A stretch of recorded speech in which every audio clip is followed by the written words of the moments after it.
Hi there, this is once again Jacob John, and today I have come with the particular continuation of the last video that you guys have seen.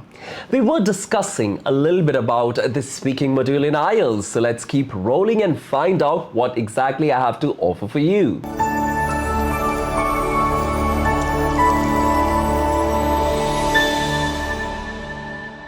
Okay.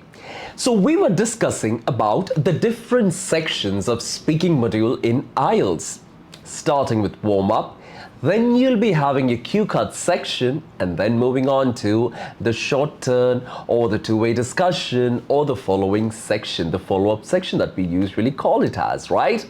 So the last video I told you I'll be explaining to you a little bit about the cue card, what exactly a layout of a cue card is. So guys, I want to ask you something. Have you ever wondered why they give you cue card? Is it to test your general knowledge? Is it to test whether you're able to say the facts as it is? Or are you saying something which is totally a cooked up story or a fabricated story? So what I want to tell you guys is, please do not be concerned about all these questions. Why? The examiner is whole and solely looking on to how fluent you are when you are giving your IELTS examination, particularly the speaking test. Obviously, like any other module, speaking test is also important because you're sitting right in front of the examiner and you are giving your examination. In the first section, the last section of the speaking test, the examiner is actively participating, whereas when it comes to the middle of the section, the examiner is whole and solely listening to what you have to say. That's why it is called as a monologue. So when I was speaking about the cue card section, let me just tell you, what exactly do you mean by the word cue? Cue is something that is acting as a prompter. It's acting as a hint. It's giving you some sort of a gist for you to start speaking. So why not let us take the layout of a cue card? So what exactly a cue card is? A cue card is a main question, and it'll be followed by at least 4 sub-questions. A main question, 4 sub-questions. You will be given the preparation paper, a notepad, a preparation pen or a pencil along with a cue card, and the examiner will set the timer to 1 minute. Then the examiner will be asking you to start preparing, or your preparation time starts now. You can go through this particular cue card. As I have just told you, it will be having a main question followed by 4 sub-questions at least. Well, why have they given 4 sub-questions? It's very simple. You're the person who has to initiate the conversation. So if you only get the main question, how are you supposed to carry out a conversation? How are you supposed to carry on a conversation? How are you supposed to end it? You'll be totally in jeopardy, right? So just to alleviate that typical type of fear, that particular type of fear, this sub-question comes in handy.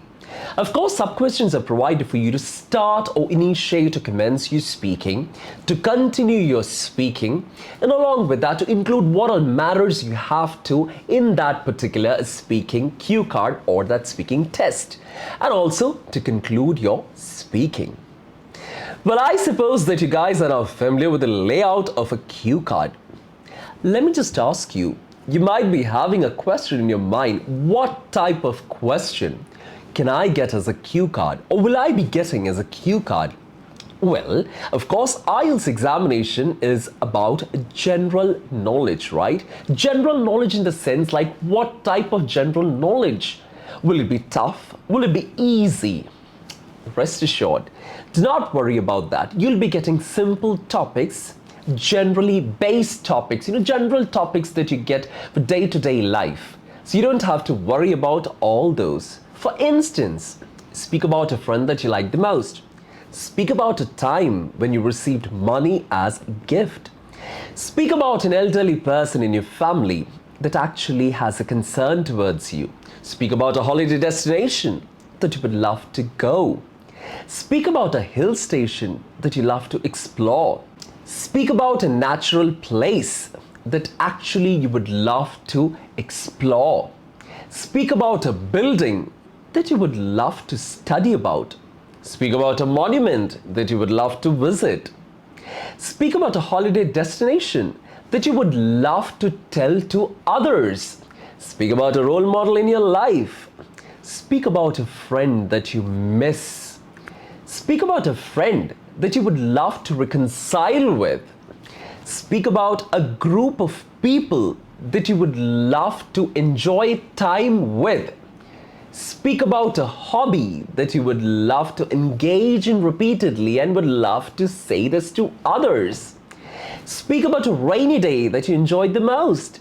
Speak about a situation when you had no one to help you and a stranger all of a sudden came to your aid.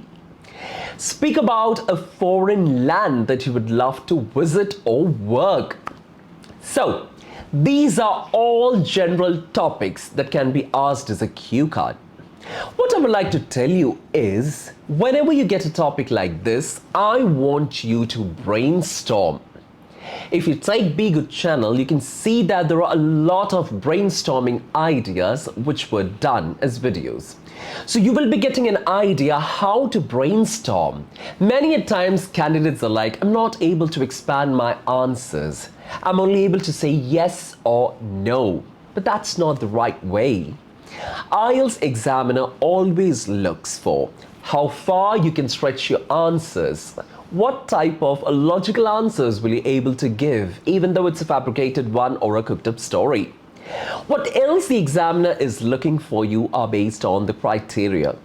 So guys, this is the layout of a cue card and the purpose of providing you sub-questions. Of course, the sub-questions will be having questionnaires such as when, why, how, what, where. And be easy for you to break into your speaking session. There is a bonus tip that I want to give you right now. Please do not stop all by yourself. When the examiner sets the timer for 2 minutes and asks you to start your speaking, just go on. Let the examiner stop you. After all, it's a language examination, isn't it? Let the examiner evaluate how far you can speak, what all fancy schmancy words you can add. There is a criteria. There is no hard and fast rule that you have to include all small sorts of fancy schmancy words, but if you add new vocabs, chances are there that you might get a beautiful score that you have never ever imagined. Consider a little bit of grammatical inaccuracy. If you're having that, please work on that as well. I guess I have given you sufficient information regarding how to approach a cue card and what exactly a cue card is.